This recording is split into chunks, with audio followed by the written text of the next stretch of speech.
Hi guys, this is your girl Wakeji Kamore and welcome to Reflections by Wakeji Kamore.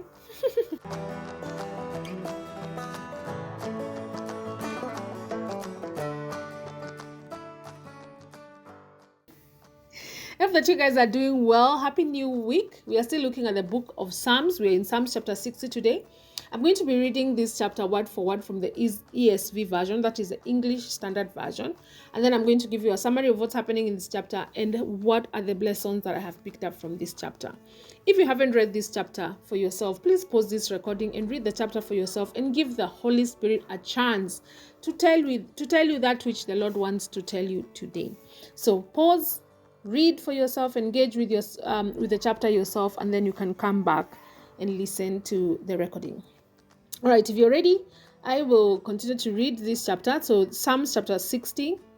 I'm reading from the ESV version, and the title is "He will tread down our foes," He will tread down our enemies. It is written to the choir master according to Shushan Eduth, which was a miktam of David, and it was for instruction. It was written when David was striving with Aram-naharaim, with Aram-zobah, and when Joab on his return struck down 12,000 of Edomites in the valley of the salt. And it says, "Oh God, you have rejected us. You have broken our defenses. You have been angry. Oh, restore us. You have made the land to quake and you have torn it down. Repair its breaches, for it totters. You have made your people to see hard things. You have given us wine to drink that has made us stagger." But the next verse 4, is actually one of my favorite verses in this chapter. It says, "You have set up a banner for those who fear you, that they may flee to it from the bow." Selah. It says, pause and think about that. "That your beloved ones may be delivered. You give salvation by your right hand and answer us. God has spoken in his holiness. With exaltation I will divide up Shechem and portion out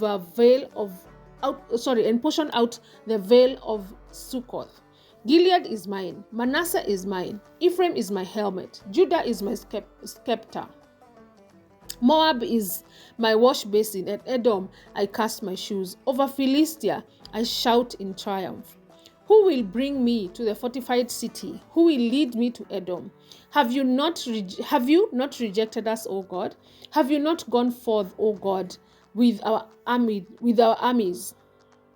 Oh, grant us help against the foe. For vain is the salvation of man. With God we shall do valiantly. It is he who treads down our foes." All right. So the context of this psalm, of course, is given to us even in just the introduction. It is written around the time when David was fighting with Aram-naharaim and Aram-zobah and the Edomites. And you can see this story from the book of First Chronicles chapter 18, verse 12 all the way to verse 13. So Israel had evidently suffered some kind of defeat at the hands of their enemies. And David suspected that this was because the Lord was angry with them. And David was asking God to change his temperament towards them and help them defeat their enemies. David knew that God had promised to help them conquer the land. He actually mentioned some geographical areas that were to fall under the control of God and his people. And this was Shechem, Sukkoth, Gilead, Manasseh, Ephraim, Judah, Moab, Edom, and Philistia. Almost like reminding God of his promises, David went ahead to ask God to lead their army to Edom and give them victory. He knew that the strength of men was insufficient. That's the reason why he says the salvation of men is completely useless, and he needed the strength of God.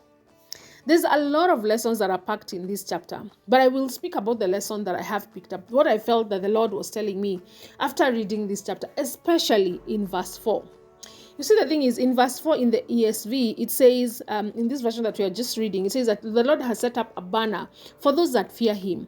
And this banner is so that the people who fear the Lord will flee to it. It's like a place where God has just set up like this. When you see this banner, you come here and you can flee from your enemies.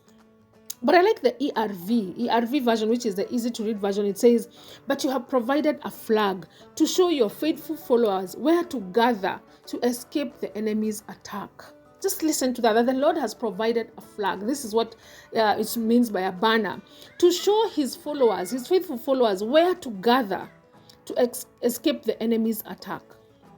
You see, in every war or battle, there was a flag that was raised, or a banner that was raised at each camp, where those that were wounded could go and be bound up, where people would retreat in battle and gather up more strength for the next fight, for the next battle day.